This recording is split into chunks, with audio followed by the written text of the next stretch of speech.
Magandang gabi sa ating lahat mga kababayan.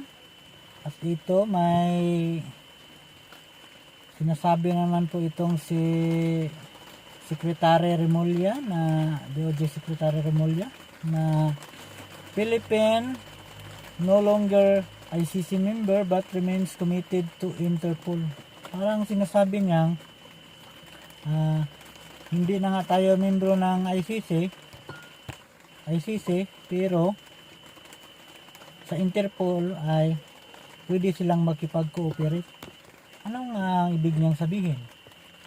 Ang ibig ba niyang sabihin ay kung mag-serve ng arrest warrant tong ICC at ang ICC ay hingi ng tulong sa Interpol, ang sinasabi ni Remulla ay pwede nilang kilalanin yung Interpol. At ayun, pag mag-serve ng warrant yung Interpol na galing ICC ay makipagtulungan sila. So anong ibig sabihin nito? Parang sinasabi ni Remulla na ganun pa rin, kinikilala nga nila yung ICC, which is salungat sa pahayag ni PBBM na ang Pilipinas ay hindi membro ng ICC at hindi ito kilalanin ng batas ng Pilipinas. So malinaw yun. Kahit pa makipag-coordinate sila sa Interpol, malinaw naman na sa ICC galing yan. Lahat ng warrant galing sa ICC, ibig sabihin hindi kilalanin ng Pilipinas. Bakit sinasabi ni Remulla na makipag-operate sila sa Interpol? Oo, membro tayo ng Interpol, pero hindi ibig sabihin ang dala na kunwari ang Interpol may dala ng warrant pares kay Duterte na galing ICC. Kung kinikilala mo yan, sinasabi mo na rin kinilala mo yung ICC.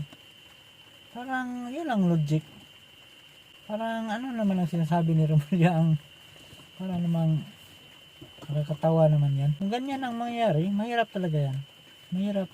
Para na rin nating sinasabi na ang Pilipinas ay wala ng justisya.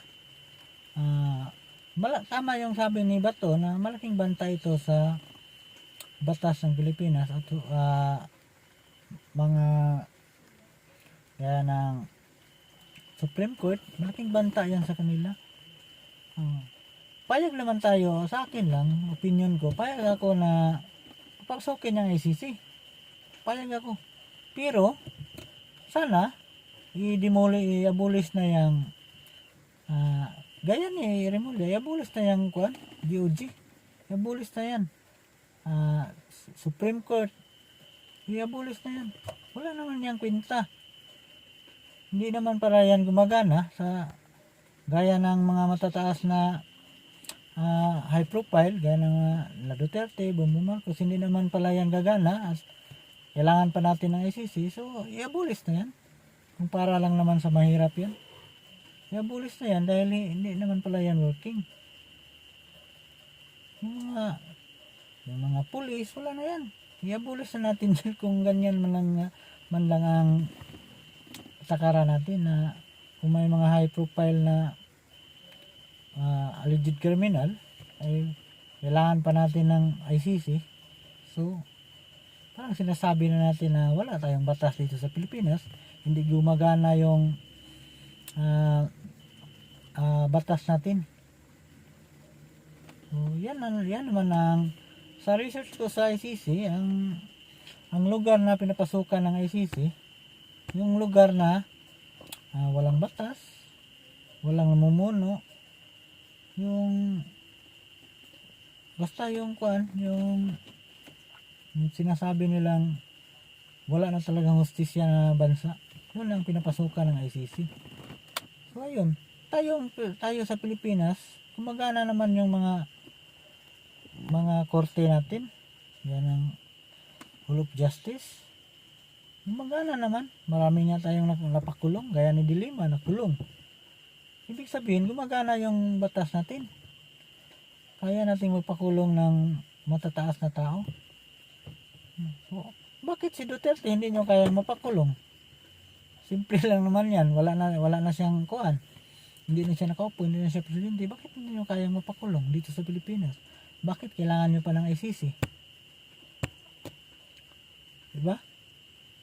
So, si Presidente Bongbong, bakit niyo kaya mapakulong yan? Presidente niya si Bongbong. Baka naman wala kayong konkretong ebidensya, kaya ginagamit niyo ang ICC para mapadala sila sa ibang bansa, sa Amerika. So, alam niyo naman ang patakaran ng Amerika. Hindi naman sila pwedeng ipahiya mo na makwits lang yung kaso, ma-dismiss. Siyempre may kakalagyan talaga yan ang mga Duterte. Pero insulto talaga yan sa mga Pilipino. Dito sa, kung nagkasala man ng mga Duterte, dito sa Pilipinas nagkasala, tapos paparusahan doon sa ICC, sa ano namang nangyayari sa atin, mga kababayan. Bakit ganito namang nangyayari sa bansa natin? Hayaan natin gumulong yung batas natin sa Pilipinas. Dito natin makikita na paano natin paganahin ang batas ng Pilipinas kung mapukulong nyo si Duterte. Nasa iyo na lahat. Gaya ni Remulla, galit to kay Duterte, parang galito. Gaya nyo, kakampi mo naman yung Pangulo. Pakulong nyo. Kung may kumprito kayong ebidensya, bakit hindi nyo mapakulong? So yan lang. Napakadali naman ng problema na yan. Bakit hindi naman natin kailangan ng ICC? At saka, sa akin kaya medyo dismayado ako pag mapakulong yan si Duterte dahil hindi pa yan tumakbo si Duterte ng pagka-presidente. Sinasabihan na yung mga adik na tumigil kayo dahil mamamatay kayo sa bisyo na yan. Pero bakit hindi sila nakinig? Yun. Nangyari sa kanila yung hindi naman rin sinasabing si Duterte nagpapatayan. Diyan, huwag nating alam nyo naman na bawal yan kay Duterte. Bakit pagpatuloy nyo pang bisyo na yan? Tigil nyo na yan. Yan yung simple. Huwag nyo nang subukan. Sabi nga Duterte, huwag nyo nang subukan. Masira ang buhay nyo. Ganyan lang kasimple. Gaya ko, hindi talaga ako galit sa mga Duterte. Paano ako magagalit? Wala naman akong bisyo. Hindi naman ako takot sa Duterte. Napakabuting tao ng mga Duterte.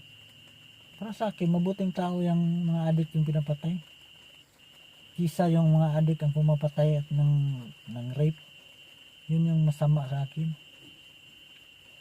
Kaya hindi ako galit sa mga Duterte. Kaya dismayado ako na kailangan nyo pa ng ICC para lang mapakulong yan. Bakit to? Kung may kasalanan talaga yan dito sa Pilipinas, patunayan nyo at ipakulong nyo para naman itong si Secretary Remulla, para naman makita namin kung gaano lakas diyan sa trabaho mo, kung mapakulong mo yan si Duterte, kung gaano kalakas yung ebidensya mo. Huwag kang parang asong susunod dyan sa ICC. Yan lang simple yan. So yan lang mga boss, salamat at magandang gabi sa ating lahat. So matulog po tayo ng mahimbing ngayon para bukas ay kondisyon. Yan naman po, salamat.